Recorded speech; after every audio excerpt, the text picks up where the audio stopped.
There's a guy called Adam22. Once again, I have no idea who this man is. I just saw on Twitter yesterday that he was with a porn star who'd never done a male scene.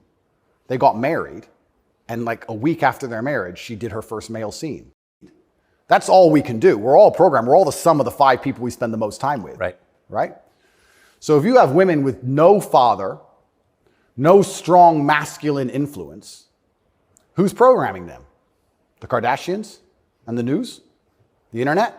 Porn stars? What kind of woman's that going to be? And then if a man finally ends up with her and he has no backbone, what kind of man's he going to be?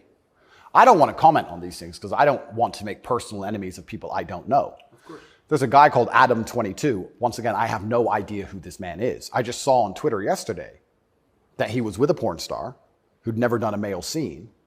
They got married, and like a week after their marriage, she did her first male scene with some random dude. And he's on a podcast defending it. Did his wife have sex with somebody else? Correct. Why? Like, this is the level you can, but this is what the Matrix wants from you as a man. They want the woman in charge and the man below with no backbone, because if the woman's in charge, they can emotionally affect her. They can scare her. You can scare a woman easier than you can scare a man. A man. A real man's hard to scare. A woman you can make afraid of the vaccine, right? Be afraid, COVID, be scared. If she's in charge of the household, I would argue in nearly any household where the female was dominant, everyone's vaccinated. I would argue that point hard. Of course. Maybe I'm wrong, but I would argue it. I don't have the statistics. It's just logic to me.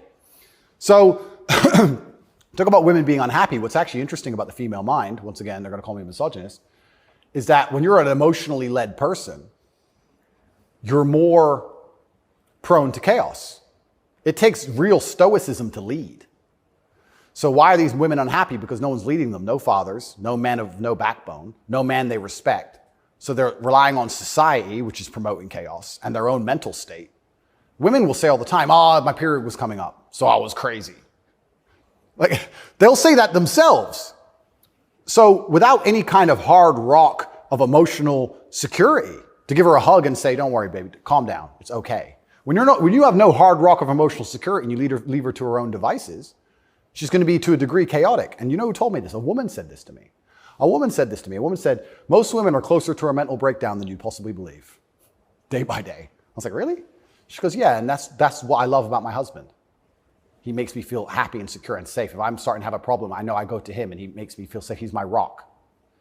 There's a woman said this to me a long time ago. Yes. So why are women miserable? Because where are they going to get their happiness from? Where are they going to get their emotional stability from? It's not their job. I don't believe it's a woman's job to be emotionally stable. It's a woman's job to do many other very important things that men can't do. More important. They're better than men at a lot of things, women are. But it's our job to be emotionally stable. Women are better than us at certain things. We're better at other things. And that's why as a team we're so powerful. To sit and pretend we're all the same the whole way through, then why do we even need each other anymore?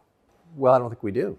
You're exactly it. And this is why we have birth rates declining, porn, women who are running around sharing one man with no intention of having children, marriage is gone. Like, where do we think this is going to end? And what's